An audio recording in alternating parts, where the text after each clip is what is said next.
আসসালামু আলাইকুম ও রাহমাতুল্লাহ। সম্মানিত আমার প্রাণপ্রিয় ছোট্ট বন্ধুরা, আশা করি তোমরা সকলে অনেক অনেক বেশি ভালো আছো। আজ থেকে আমরা আলোচনা করছি তোমাদের সবচেয়ে গুরুত্বপূর্ণ একটি টপিকস নিয়ে। টপিকসটি হচ্ছে আমাদের আর্টিকেল।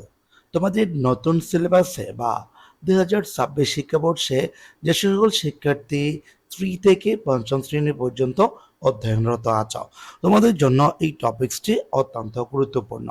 তুমি ক্লাস যদি ভালো করে বুঝতে চাও, অবশ্যই শেষ অবধি পর্যন্ত না টেনে দেখার জন্য বিশেষভাবে অনুরোধ করছি।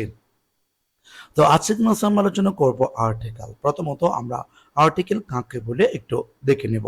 এখানে আমরা দেখতে পাচ্ছি আর্টিকেল কাকে বলে। আমরা জানি কি এ, এন, আরেকটা হচ্ছে দা, এগুলোকে আমরা বলি আর্টিকেল। আর্টিকেলের বাংলা অর্থ হচ্ছে পদাশ্রিত নির্দেশক। কেমন?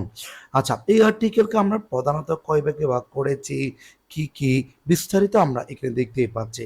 আর্টিকেল আমরা দুই ভাগে ভাগ করেছি। একটা হচ্ছে ইনডিফিনিট আর্টিকেল, আর একটা হচ্ছে ডেফিনিট আর্টিকেল। ইনডিফিনিট আর্টিকেল কি কি আছে? একটা হচ্ছে এ, আর একটা হচ্ছে এন। মূলত আর্টিকেল কোথায় বসে জানো? আর্টিকেল বসে, যে আমি এখানে যেভাবে বোঝাতে চাচ্ছি, এ প্লাস নাউন, হ্যাঁ, বা সংক্ষেপে বললাম। তার মানে বলতে চাচ্ছি এ মানে হচ্ছে আর্টিকেল, এন মানে হচ্ছে নাউন। তার মানে নাউনের পূর্বে আর্টিকেল বসবে। এখন এই নাউনটা দুই প্রকারে আছে, একটা হচ্ছে নির্দিষ্ট, আর একটা হচ্ছে অনির্দিষ্ট। ঠিক আছে, অনির্দিষ্ট। এখন আমরা বলতে চাচ্ছিলাম যে নাউনটা যদি নির্দিষ্ট হয় সেক্ষেত্রে আমাকে দা বসাতে হবে, আর যদি অনির্দিষ্ট হয় সেক্ষেত্রে আমাকে কি করতে হবে? এ এন বসাতে হবে। আশা করি আমরা বুঝতে পেরেছি। এরপর আমরা দেখে নিব বিস্তারিত কতগুলো নিয়ম। আমি আজ থেকে প্রত্যেক দিন ছোট ছোট করে ক্লাস বা 5 মিনিট করে করে এই ক্লাসগুলো আপলোড করব, তোমরা যেন স্থির করে বা সুন্দর করে দেখে নিতে পারো।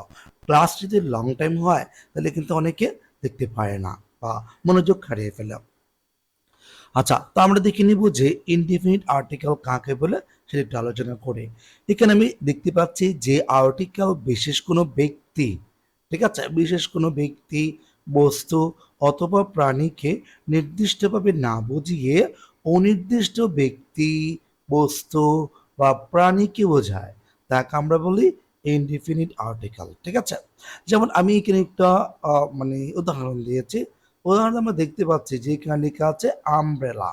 আমব্রেলার পূর্বে আমি কি দিয়েছি? এন দিয়েছি। তার মানে এখানে এই আমব্রেলার নাউন যেটা আছে এটি হচ্ছে অনির্দিষ্ট, যার কারণে আমি এ এন বা এন ব্যবহার করেছি। আচ্ছা, এরপর আমরা দেখে নিব যে আমাদের ডেফিনিট আর্টিকেল কাকে বলে সেই জিনিসটি।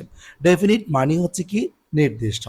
অর্থাৎ যে আর্টিকেল বিশেষ কোনো ব্যক্তি, বস্তু বা প্রাণীকে নির্দিষ্টভাবে বোঝায় তাকে আমরা বলতে পারি কি? Definite article. যেমন লেখা আছে দ্য পেন, দ্য পেন। আশা করি আমরা বুঝতে পেরেছি কাকে বলে কে কে। আজকে আমরা এই ক্লাসে দুই একটি নিয়ম পড়ব। তার মধ্যে যে আমরা উপরে দেখতে পাচ্ছি ইউজিং অফ বা rules of using indefinite articles, AN. AN এর যে কতগুলো ব্যবহার আছে আমরা সেগুলো একটু দেখে নেব।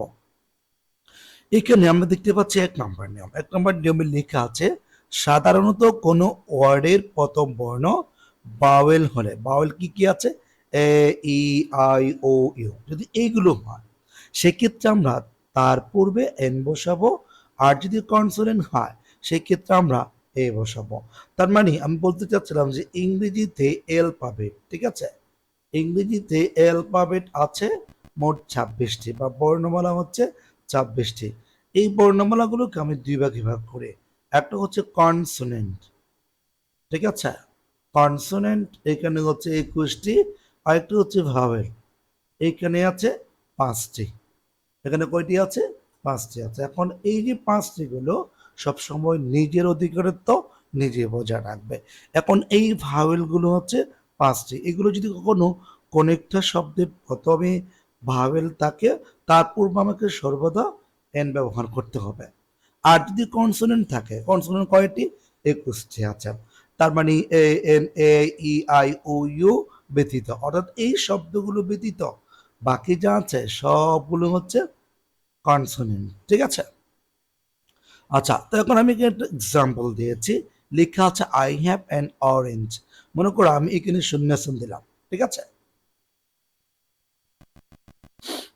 আচ্ছা, যেমন আমি যদি যেখানে এইটাকে তোমাদেরকে অন্যভাবে দেখাতে চাই, যেমন এটা যদি এভাবে লেখা হয় যে এখানে একটা আমি আই দিলাম, যে আই দিলাম, তারপর এইখানে হ্যাভ দিলাম, তারপর ড্যাশ দিলাম, তারপর এইখানে দিলাম যে কি অরেঞ্জ দিলাম। তা এখন আমি কোনটা বসাবো? সেই ক্ষেত্রে আমাকে দেখতে হবে যেখানে যেহেতু ও আছে, ও হচ্ছে ভাওয়েল, তার পূর্বে আমাকে কি বসাইতে হবে? এন বসাইতে হবে। I have an orange. এরপর দ্বিতীয়ত আমি আরেকটা উদাহরণ দেখতে পাচ্ছি এখানে, যেমন আই হ্যাভ আ চেয়ার। এই জিনিসটা আমি এখানে লিখে দেখাচ্ছি।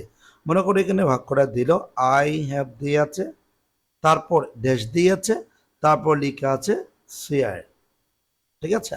এখন এই ক্ষেত্রে সিয়ারের যে সি আছে প্রথম, এই বর্ণটা হচ্ছে কনসোনেন্ট, ঠিক আছে, কনসোনেন্ট, যার কারণে আমাকে এইখানে এ বসাতে হচ্ছে। আশা করি আমরা বুঝতে পেরেছি। তো আজকে ক্লাসে এখন 6 মিনিট হয়ে আছে, আমি আর দীর্ঘ যাচ্ছি না। পরবর্তী আমি তোমাদেরকে একটা একটা করে এভাবে করে ক্লাসগুলো ইনশাল্লাহ নিয়মিত আপলোড করব। পরবর্তী ক্লাসটি খুব শীঘ্রই আমরা আপলোড করছি। তো সেই পর্যন্ত তুমি ভালো থাকবে, সুস্থ থাকবে। আসসালামু আলাইকুম ওয়া রাহমাতুল্লাহি ওয়া বারাকাতুহু।